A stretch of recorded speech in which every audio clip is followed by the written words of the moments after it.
So I just also wanted to make a statement and some commentary on the potential move-out orders of the standard forces who are living on Vandenberg base and their families, etc. There may be some who are invited to stay to continue working, but with just a reference back to my other video commenting on how even a lot of tanks these days, okay, not only are they built to be able to be backdoored and remote controllable in unauthorized ways, including by those who have access to cabled Bronfman transnational quote-unquote SCIF system, okay, which is entirely enemy combatant system. They have those remote control explosives built into the tank so that you don't even have to hit them with a drone, okay? Quite a number of them.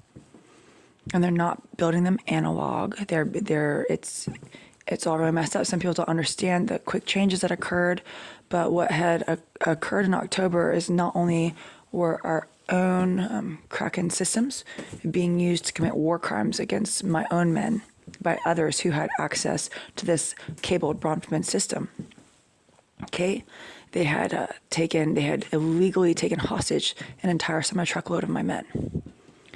And it was a bad situation. And then they also, not only did they pull all of our comms, etc., in the region, okay, they even were spoofing the night vision goggles. And that caused a lot of things to happen that a lot of people are still trying to wrap their heads around, okay, with regards to actuality as it is happening right now. But I just wanted to comment that, tank warfare is dead. Okay, nobody would put anybody that they care about today in a tank, even in the midst of a war. It just would not occur. Okay, that happens because people are being quote unquote smoked, quote unquote. People are quote unquote smoking quote unquote weeds, which involves committing war crimes against our own armed forces, is what some people are doing, and not being dutiful towards their safety. Okay, it's not acceptable.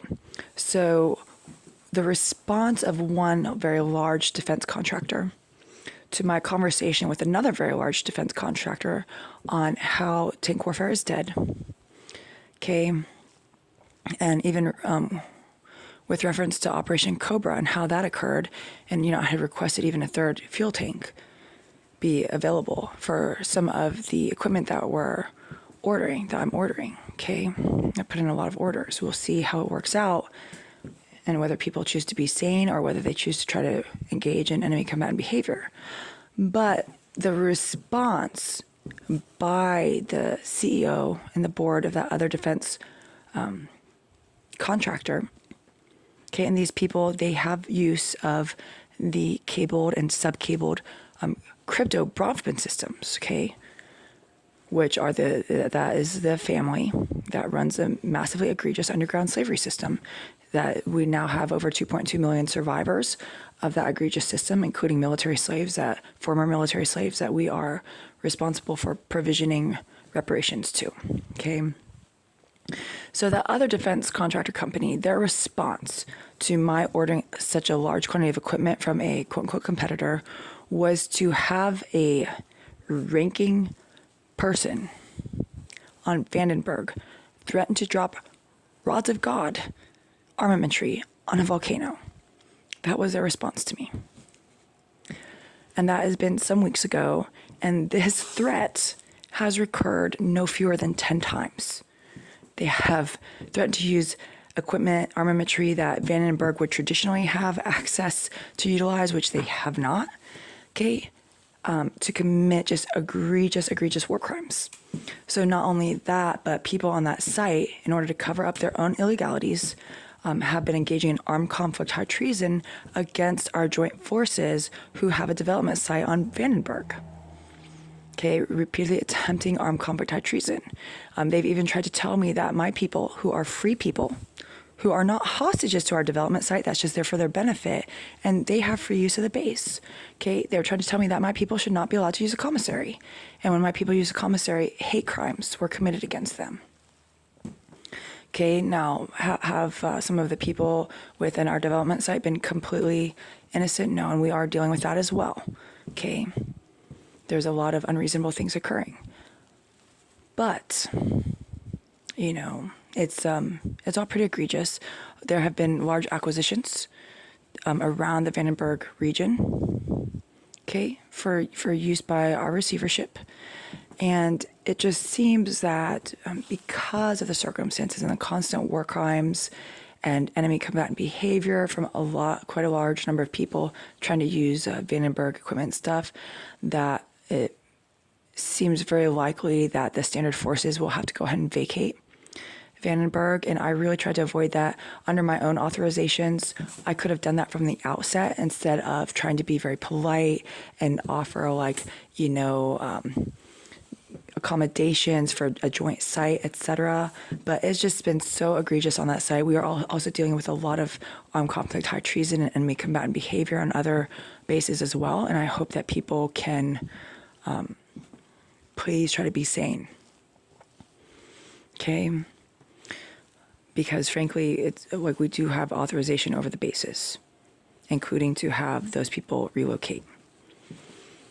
So I have not wanted to create any sort of housing uncertainty or the necessity for people to move. Okay, so it's been some weeks now that I have really been trying to work with people on Vandenberg, but unfortunately, the same people there that do not want to engage in enemy combatant behavior are not the ones wielding the power, because the very corrupted system of enemy combatants that have been put into positions of leadership, okay, and their crimes have been overlooked. They've used a subcabled Bronfman system to spoof all of their data, their geolocation data, their browsing history, lifetime, AI deepfake style, okay, to hide their criminality of what they've been engaging in, including across the land of that wind farm, Jalama Ranch, Hollister Ranch, the types of things that they've been doing. If anybody knows what a sunflower is in the coded language, or what ray of sunshine is, and how those things relate to the very egregious human rights crimes that have been committed by people who were holding high ranks within the military. Okay, this is often how they came to have such high ranks, was by engaging in such deeply criminal, lawless behavior.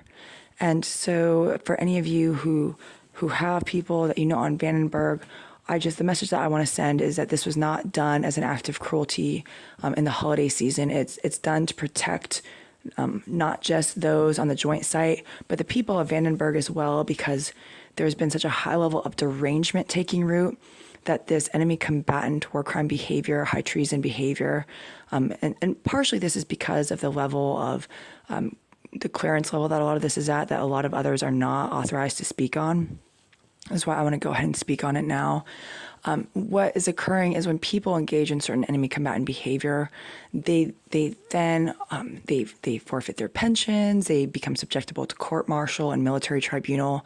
And so it's part of the reason why this may be occurring with this large move-out order is also to protect the people of Vandenberg who were not so deeply criminal, but are now like almost catching some sort of viral derangement from all the other enemy combatants.